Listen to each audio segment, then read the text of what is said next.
ওলামায়ে কেরামের চাইতে ধর্মের দিক দিয়ে বেশি বুঝতে গেলে আপনি স্লিপ করবেন। কথা বলেন ঠিক ঠিক না? উলামায়ে কেরাম কোরআন হাদিস থেকে যেভাবে পরামর্শ দেয় আমার জিন্দেগিটা সেভাবে চলবে। আল্লাহ পাক নিজেই বলেছেন, ওয়াকারনা ফি বুয়ুতিকুন্না ওয়ালা তাবাররাজনা তাবাররুজাল জাহিলিয়াতিল উলা। মহিলা সর্বক্ষেত্রে করনা ফি বুয়ুতিকুন্না, দুনিয়ার দিক দিয়ে করনা ফি বুয়ুতিকুন্না, ইবাদতের দিক দিয়ে করনা ফি বুয়ুতিকুন্না, ঘরের ভিতরে আবদ্ধ থাকো, তাদেরকে মসজিদে আসতে দিলাম না। আমরা পুরুষ যারা আছি জামাতে নামাজ পড়বো মসজিদে। কথা বলেন ঠিক ঠিক না? আমরা নামাজ পড়বো কোথায়? একটু বলেন কোথায়?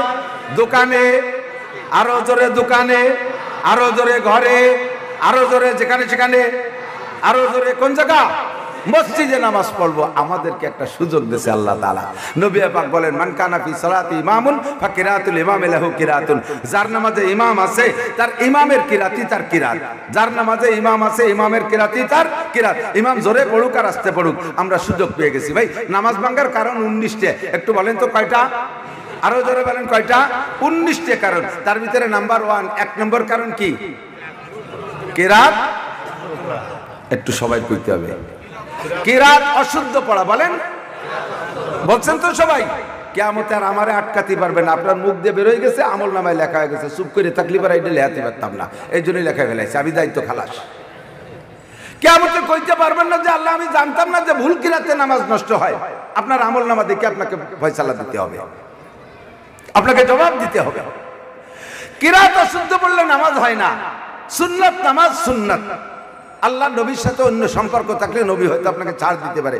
ফরজ নামাজ আল্লাহর হক, এর ভিতরে 13টা ফরজ আছে, তার ভিতরে একটা কিরাত শুদ্ধ করে পড়া। সেই অশুদ্ধ কিরাতে নামাজ পড়লে নামাজ হয় না। সেই জায়গায় আমাদেরকে সুযোগ করে দিয়েছে, তোমার নামাজে যদি ইমাম থাকে তাহলে তোমার আর কিরাত পড়া লাগবে না, ইমামের কিরাতই যথেষ্ট। করেন আলহামদুলিল্লাহ, সুযোগ হয়ে গেছে না? কাজেই আমরা নামাজ পড়বো কোন জায়গা? আরো ধরে কোন জায়গা? জীবন ভরে নামাজ পড়া, জীবন ভরে নামাজ পড়া শূন্য হাতে উঠবেন কিরাত অশুদ্ধ থাকার কারণে। আমাদেরকে সুযোগ দিয়ে দিছে। ওদিকে মহিলাদেরকে আটকাইছি টাইট করে মসজিদে না আসার জন্য। তাহলে আমরা পুরুষরা মসজিদে যে ইমামের পর ভর দিয়ে নামাজটা শুদ্ধ করে নিলাম, মহিলাদেরকে আসতে দিলাম না। তাদের কিরাত 99% অশুদ্ধ। তাদের কিরাতে যা পড়তেছে তাতে নামাজ হচ্ছে না। এই মুহূর্তে তাদের উপায় কি? এই মুহূর্তের উপায় হিসেবে আহলে হক উলামায়ে কেরাম অনেক চিন্তা ফিকির কইরা মহিলা মাদ্রাসা সম্পর্কে একমত হয়েছে। মাদ্রাসায় পড়া ছাড়া গ্রামের মক্তবে যে সবাইকি মক্তব, মসজিদের ইমাম সাহেব সকালবেলা যে 40 মিনিট পড়ায়, ওই 40 মিনিটে জীবনও কোরআন শরীফ শুদ্ধ হয় না, ওই দিকে কিচ্ছু হয় না। কারণ ছেলে মেয়ে আছে 60-70 জন, টাইম হলো 40 মিনিট। তার চেয়ে বেশি হুজুর দেবেই বা কিভাবে? হুজুরের বেতন তো 3,500 টাকা। 3,500 টাকায় তাতে ডেলি কতটুক টাইম বাগে পায়? সেই হিসেবে যা দেশে 40-50-60 জন আইসে, জিম ধরে বসে দেয়, পড়ায়ও পারবো না, খালি খালি ওর পিছনে সময় নষ্ট হয়ে লাভ নেই। হুজুর ওই 3,500 টাকার সংসার চালানো চিনতে হাতের পর মুখ দিয়ে নালাতে নালাতে হুজুর ঘুমাইয়ে বেহুশ হয়ে যাচ্ছে। পুরা কেশর মেশর হয়ে 40 মিনিট ছুটি ছুটি ছুটি ছুটি ছুটি। এইভাবে 8টা-10টা বছর একটা মাইয়া ঘুরতে ঘুরতে মক্তবে শিয়ানা হয়ে গেছে, সাবালিগা। ইতিমধ্যে তার বিয়ে হয়ে যাবে। এই খবর আসার সাথে সাথে বিয়ের দিন তো তার কোরআন শরীফের একটা ইন্টারভিউ আছে। মেয়ে দেখতে আসলে কোরআন শরীফের ইন্টারভিউ না মুসলমানদের? যিনি মেয়ে দেখতে আসছেন তিনার ভিতরে জাল খেয়াও দিলে টালিপ বেরোয় না, বোমা মারলে একটা বা বেরোয় না। সে আইসেই কয় যে কোরআন শরীফ পড়তে পারেন তুমি? একটু শুনে দিতে হবে। তো সেদিন বা জোরে তার মাইক ধরে কিরাত পড়ে না, গুন গুন গুন গুন সাদাকাল্লাহুল আযীম।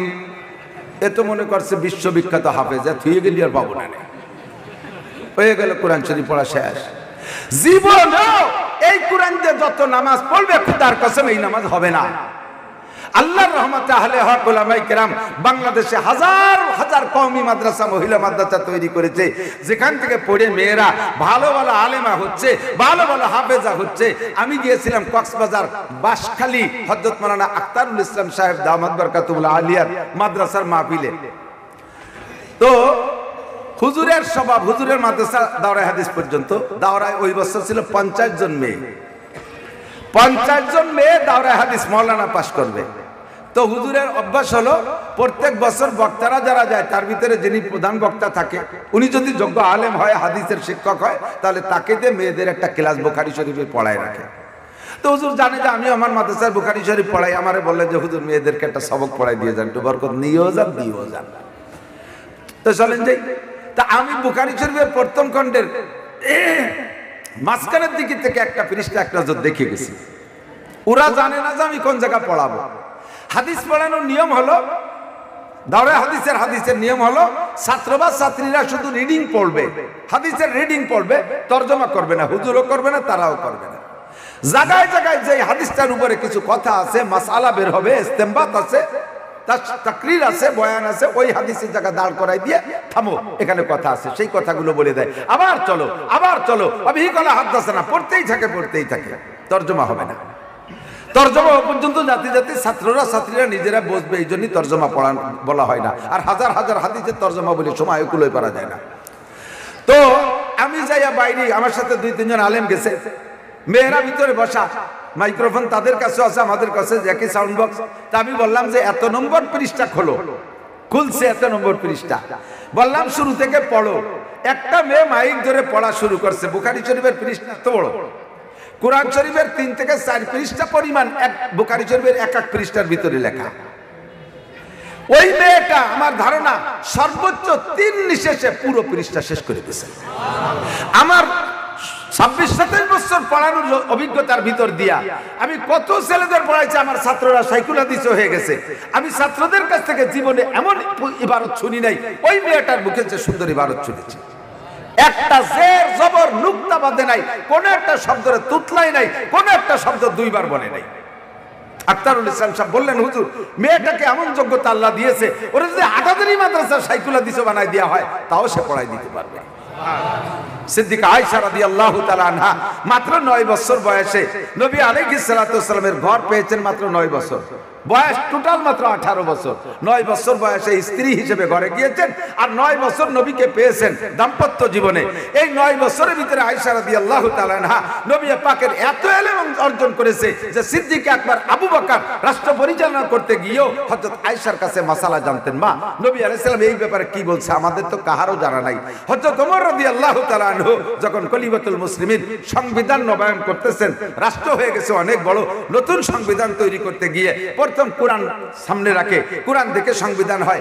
এরপরে হাদিস রাখে, হাদিস দেখে সংবিধান হয়। কোরআন আর হাদিসে যদি কোনো বিষয় না পাওয়া যায়, তখন সাহাবায়ে কিরামদের ঐক্যমত, যাকে বলা হয় এজমার মাধ্যমে সংবিধান তৈরি করে। এবার আস্তে আস্তে যে কোনো জায়গায় আটকে যাইতেন, আর কোরআন আর হাদিসে পাওয়া যাচ্ছে না, অন্য মন্ত্রী সাহাবারা বলতেন তাহলে এবার আমরা ইজমা করি। হয়তো তোমার সংসদ ভঙ্গ করে দিয়ে বলতেন, না আরেকটা জায়গা আছে আমার, সেই জায়গাতে একটু যাইনি, তারপরে আগামীকালে বিষয়ে আলোচনা হবে। রাতের বেলা হাফসা রাদিয়াল্লাহু তাআলা আনহাকে নিয়ে উম্মুল মুমিনিন আয়েশা রাদিয়াল্লাহু তাআলা আনহার কাছে গিয়ে বলতেন, মা এই ব্যাপারে তো আমরা আটকে গেছি, কোরআনেও আয়াত নাই, হাদিসেও কোনো সাহাবা বলতে পারলেন না, আবু হুরায়রার কাছেও নাই, তো তুমি কি জানা আছে নবী পাক এই ব্যাপারে কোনো কথা বলেছেন? বেশিরভাগ দেখা যাইতো সিদ্দিকা আয়েশা বলতেন যে কালাত নাম, আমি সামিতু বিরাসূলিল্লাহি সাল্লাল্লাহু আলাইহি ওয়াসাল্লাম হাকাযা, আমি নবী পাকের কাছ থেকে এরকম শুনেছি। শিক্ষানীতি নিয়ে সংবিধান তৈরি হচ্ছে, সব কোরআন হাদিসের সব জায়গা ঘেটে ঘুটে মেয়েরা কতটুকু লেখাপড়া করবে এই ব্যাপারে সংবিধান তৈরি হতে যাচ্ছে। এখন দেখা গেল কোরআন শরীফের ভিতরে এলেম শিকার কথা আসছে, কিন্তু পরিমাণ বলা নাই। হাদিসের ভিতরে এলেম শিকার কথা আসছে, তলাবুল ইলমে ফারিদাতুন, কিন্তু পরিমাণের কথা বলা নাই। এখন কয় তাহলে ইজমা করি, আমরা ঐক্যমত হই, মশওয়ারা করে একটা সিদ্ধান্ত নেই। হযরত ওমর কয় যে না, আজকে সংসদে পর্যন্ত থাকবে, আগামীকালকে আমার একটা জায়গা আছে, সেখান থেকে শুনে আসবো। রাতের বেলা হযরত হাফসাকে নিয়ে ওমর রাদিয়াল্লাহু তাআলা আয়েশা সিদ্দিকা রাদিয়াল্লাহু তাআলার ঘরে গেছে, যে বলছে, ইয়া উম্মুল মুমিনিন মা ক্বালা রাসূলুল্লাহ সাল্লাল্লাহু আলাইহি ওয়াসাল্লাম ফি তালিমিন নিসা, ও মা আয়েশা, কোরআনের ভিতরে নারীদের শিক্ষার পরিমাণ পাই নাই। নারীরা কতটুকু লেখাপড়া শিখবে, পুরুষরা শিখবে সব, এমনকি ইংরেজি শিখবে, অন্যান্য ভাষা শিখবে, সুরিয়ানি ভাষা শিখবে, তুরিয়ানি ভাষা শিখবে, আরে তৌরাতের ভাষা শিখবে, ইনজিলের ভাষা শিখবে, সারা দুনিয়ার যত ভাষা আছে সব ভাষা পুরুষরা শিখবে। বড় বড় মুফতি মুহাদ্দিস হবে, কারণ পুরুষরা ইমামতি করবে, পুরুষরা মাঠে ময়দানে বয়ান করবে, পুরুষরা দাওয়াত ও তাবলীগের কাজ করবে, পুরুষরা সব যত পারে তত শিখবে। কিন্তু নারীরা কতটুকু কতটুক শিখবে এইটা আমরা পরিমাণে আনতে পারি না। ওমা আয়েশা, এ ব্যাপারে নবী পাকের কোন হাদিস তোমার জানা আছে? সিদ্দিকা আয়েশা বলেন ক্বালাত নাম, জি খলিফাতুল মুসলিমিন আমি জানি।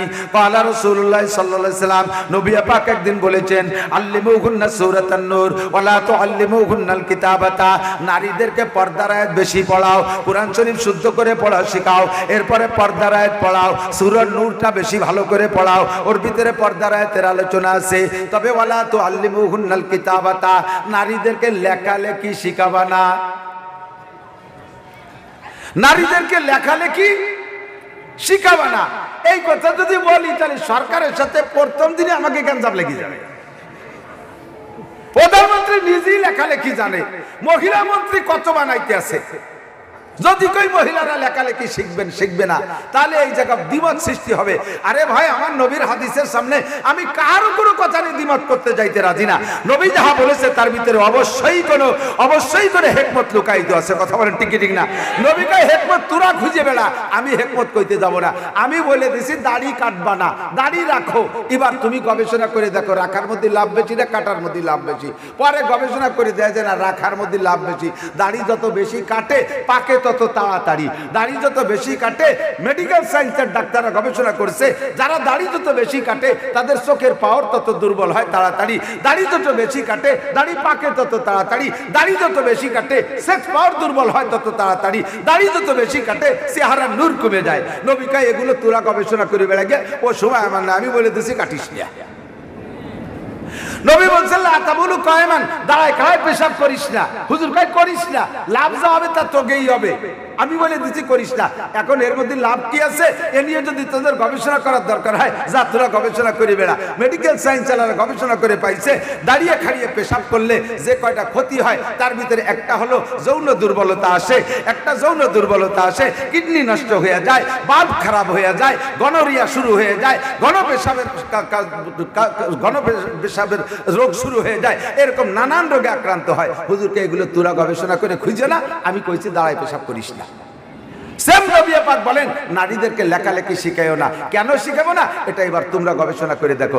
নারীদেরকে যদি লেখালেখি শেখানো হয় একসময় নারীদের সংখ্যা বেড়ে যাবে, নারীদের সংখ্যা বেড়ে যাবে, তারা সংখ্যাগরিষ্ঠতা অর্জন করবে। সংখ্যাগরিষ্ঠতার বদৌলতে, তাদের যোগ্যতার বদৌলতে তারা সমস্ত চাকরির ভ্যাকান্সিগুলো দখল করবে, আর হাজারো লাখ শিক্ষিত পুরুষগুলো বেকার হয়ে পড়ে থাকবে, এরা চাকরি পাবে না। এবার নারীরা চাকরিজীবী, পুরুষরা বেকার। একজন চাকরিজীবী কর্মঠ মহিলা একটা বেকার পুরুষের সাথে বিয়ে বসবে না, আর একটা বাকর্মা পুরুষও বিয়ে করার জন্য তার পয়সা কড়ি হবে না, বিয়ে করতে পারবে না। এদিকে তারা কেউ বিয়ে করতে পারতেছে না, এর কারণে যে তাদের আভ্যন্তরীণ চাহিদা পূরণ করার থেকে রোজা থাকবে তাও থাকবে না। তারা সুযোগ মতো আকাম করিয়েই নেবে, দেশে যারও সন্তান আর জারির বাচ্চা বুঝে যাবে। এই হেকমত তোরা গবেষণা করে বের কর। আমি শুধু বলে দিছি ওয়ালা তুআল্লিমুহুন্নাল কিতাবাতা, নারীদেরকে লেখালেখি শিখিস না।